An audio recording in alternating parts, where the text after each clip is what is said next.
এইটো হ'ল আমাৰ খৰাং পানী সোণোৱাল পানী যোগান আঁচনি কেন্দ্ৰৰ আমাৰ পানীটো ঠিকাদাৰে বনাই যোৱাৰ পিছতে প্ৰায় ইৰেগুলাৰ হৈ থাকে।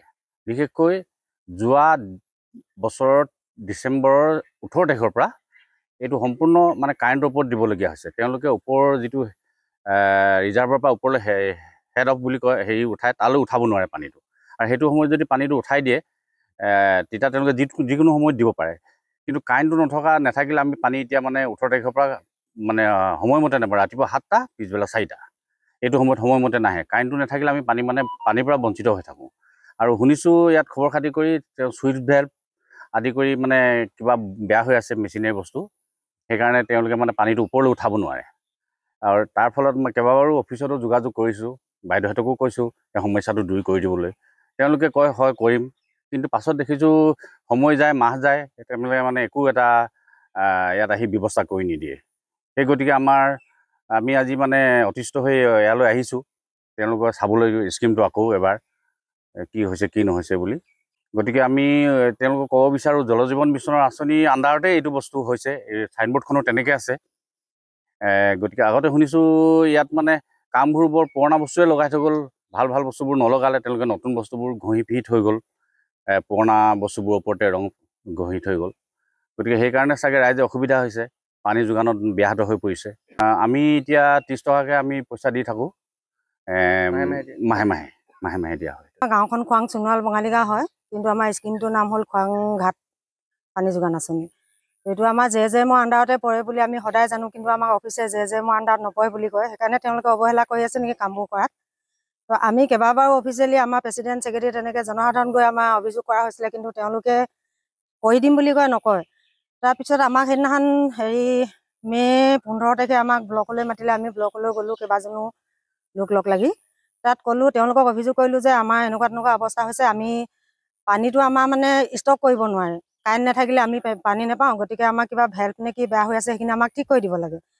আমি অলৰেডি যি ধৰণে আমাক অফিচে কাম কৰিব কৈছে আমি কামবোৰ কৰি আছোঁ। আমাক পইচা কমিটি গঠন কৰিলে, আমি ইউজাৰ কমিটি গঠন কৰাৰ পিছত আমি বেংক একাউণ্ট খুলিলোঁ, পইচা তুলি আমি ডিপজিটো কৰিছোঁ। তাৰ পৰাই আমাৰ যিমানখিনি সঞ্চয় হৈছিলে আমি কেইবাটাও তেনেকুৱা মেৰামতিৰ কাৰণে আমি বস্তু আনি মেলি থৈ দিছোঁ। মাত্ৰ তেওঁলোকে আমাক এজন মেকানিক দিলেই হ'ল। আমাৰ যিহেতু ইয়াত তেনেকুৱা আমাৰ মেকানিক নাই, আমি বিচাৰিও নাপাওঁ, তেনেকুৱা মেকানিক চিনি নাই পোৱা এতিয়ালৈকে। সেইটো কাৰণে আমি অফিচৰ লগত যোগাযোগ কৰিছিলোঁ যে তেওঁলোকে আমাক এজন মেকানিক দিয়ক আৰু আমাৰ এইটো সমস্যাটো সমাধান কৰি দিয়ক। আমাৰ তেতিয়া বাইদেৱে ক'লে বোলে আমি কাইলৈ আপোনালোকক মানুহ পঠিয়াই আছোঁ বুলি ক'লে। কাইলৈ মানে 15 মে'ৰ পৰা আজিলৈকে কিন্তু একো খা খবৰ নাই। টেকনিকেলি কেইবাটাও প্ৰব্লেম হৈ আছে। এতিয়া চুইচ বাল্বৰ পৰা ইত্যাদি কৰি আৰু কিছুমান পাইপ চাইপ ইত্যাদিৰ পৰা কৰি কেইবাটাও সমস্যাই হৈ আছে। অফিচিয়েলি হিচাপেতো কথাটো জনালে তেওঁলোকেতো জনস্বাস্থ্য কাৰিকৰী বিভাগেতো মানে কি হয় কামখিনি কৰিম বুলি দায়িত্বটো লয় আৰু কৰিম বুলিও তেওঁলোকে কথাও দিয়ে, কিন্তু সেইমতেতো আজিকালিলৈকে কাৰ্যকৰী হিচাপে কামটো হোৱাও নাই। সদায় তেওঁলোকে কৰিম বুলি কয়, আমাক কিবা এটা মেকানিক বিচাৰিবলৈ কয়, আমি এতিয়া মেকানিক ক'ত দিছে। মই ইয়াত হিচাপে জলমিত্ৰ হিচাপে আছোঁ। পানী নোপোৱা উদ্দেশ্যটো মানে কি হয়, প্ৰথম অভাৰহেডৰ পৰা আমি যেতিয়া মানে আপোনাৰ পানীটো ছাপ্লাই দিওঁ, তেতিয়া মানে চুইচ ভাল্ভ যিবিলাক থাকে, এতিয়া মানে লাহে লাহে মানে আগৰ চুইচ ভাল্ভবিলাক ডেমেজ হৈ গৈছে।